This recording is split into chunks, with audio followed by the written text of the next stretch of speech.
1,000 years ago, deep within the ancient forests of North America, lay a village surrounded by towering pines, fertile riverbanks, and wide-open skies. Life moved gently with the seasons, and every day carried a rhythm of hunting, gathering, crafting, and storytelling. In such a world, love was not a sudden spark but a careful fire tended with patience, respect, and community blessing. This story unfolds in such a village where traditions shaped every step of life. Nayati, a young hunter known for his observant eyes and thoughtful silence, spent most mornings by the river. He checked the fish traps woven from reeds, repaired nets, and watched the sunlight dance on the water's surface. The river was his refuge, its whispering current calming his spirit. One morning, as the mist lifted slowly above the water, he heard a soft humming carried by the breeze. It was a delicate sound, unlike any he had heard before, almost like a song meant for the morning itself. Curious, Nayati followed the sound along the riverbank and found Ayana, the daughter of the village's skilled potter, gathering clay at the edge of the water. Her hands were covered with smooth gray clay, and she moved with a gentle rhythm, shaping and pressing small handfuls into her basket. The moment she noticed Nayati, she stiffened slightly, unsure of his presence, but she quickly offered him a polite smile. In their society, interactions between young men and women were respectful and humble. Bold gestures were rare and often discouraged. Nayati greeted her softly and offered to help carry the heavy basket. Ayana hesitated at first, but she accepted with gratitude. As they walked back toward the village, their conversation was shy and careful, as though each word needed time to breathe. Ayana spoke about her pottery, how she shaped the clay with stories, decorating pieces with birds, trees, stars, and symbols of their ancestors. Nayati listened with a quiet attentiveness that made Ayana feel unexpectedly comfortable. His calm presence soothed her nervousness. Over the next several weeks, their paths began crossing more often. Sometimes Nayati would appear near the pottery hut with freshly caught fish or bundles of firewood, pretending they were simply tasks he needed to finish. Other times, Ayana would walk to the river to gather clay earlier than usual, hoping to catch a glimpse of him.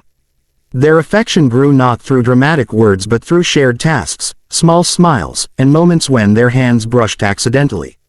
The village noticed their growing closeness, but in this culture, young love was never rushed or teased. Elders watched quietly, observing how the two treated each other.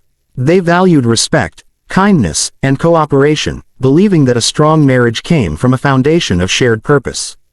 Nayati began crafting small gifts, which was a customary way for a young man to express admiration. One cool evening, he carved a small wooden bird with delicate wings and placed it near Ayana's pottery work area.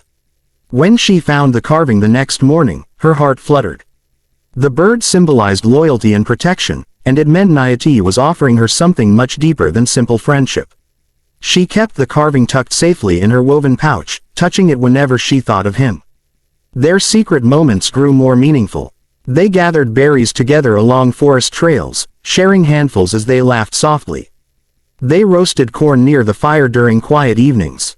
They sat on the riverbank watching the orange glow of sunset stretch across the sky. Each moment strengthened the bond between them.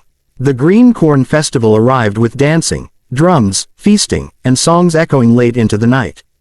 During the festival, gifts held powerful meaning. As villagers danced around the fire, Nayati approached Ayana, offering her a beautifully decorated deer hide he had prepared over many days.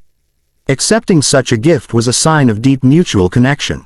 Ayana took the deer hide with reverence, her fingers brushing his. For a brief moment, they held each other's gaze, and the warmth in her eyes told Nayati everything he needed to know. Their love had grown naturally and beautifully, shaped by tradition, respect, and the quiet magic of shared moments by the river. As autumn began to creep into the valley, bringing cooler winds and golden leaves, Nayati knew it was time to take the next step. In their culture, marriage was a sacred union, not only between two people but between families, spirits, and the land. A young man could not simply declare marriage, he needed the blessings of elders, the approval of parents, and, most importantly, the willing heart of the woman he loved. For several days, Nayati prepared gifts to present to Ayana's family. These gifts were not extravagant but held deep meaning. He dried strips of venison with herbs, wove reed baskets, and carved a small necklace from polished river bone. Each item symbolized responsibility, effort, and a promise that he would care for Ayana with strength and devotion. When he finally approached her family's lodge, his heart pounded. Ayana's mother welcomed him warmly, motioning him inside. Her father, a tall man with a stern face softened by age, sat near the fire sharpening a spearhead. Nayati placed the gifts before them respectfully. Ayana's mother examined the baskets, nodding approvingly at the craftsmanship. Her father studied Nayati for a long moment. Finally, he spoke, acknowledging the young hunter's character and hard work. But he reminded Nayati that the final choice belonged to Ayana.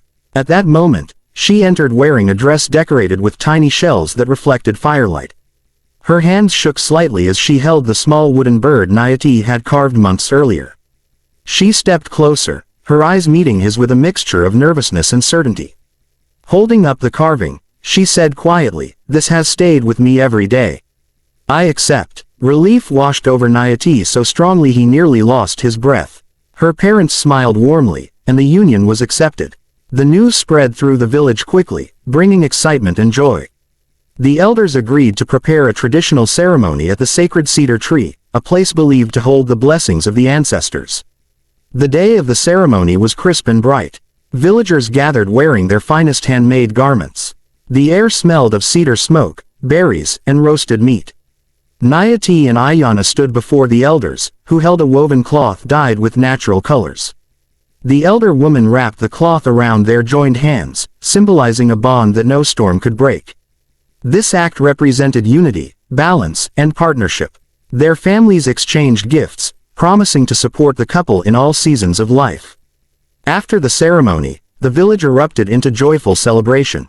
Drums echoed through the trees, children danced around the fire, and older women sang ancient songs about love, earth, and continuity. A feast was laid out with roasted venison, corn cakes, berry stew, and sweet honey water. Nayati and Ayana sat together beneath the sacred cedar tree, watching the celebration unfold. They spoke quietly about their future, how they would build their lodge, how Ayana would craft pottery for their home, and how Nayati would provide through hunting and gathering. Their partnership would be built on cooperation and shared purpose, just as their ancestors had done for generations. As twilight settled over the land, painting the sky in deep purples and golds, Ayana rested her head gently on Nayati's shoulder. He wrapped his deer hide cloak around them both, whispering a promise spoken by many lovers in their tribe before them. "As long as the river flows and the stars keep their places, I will walk beside you."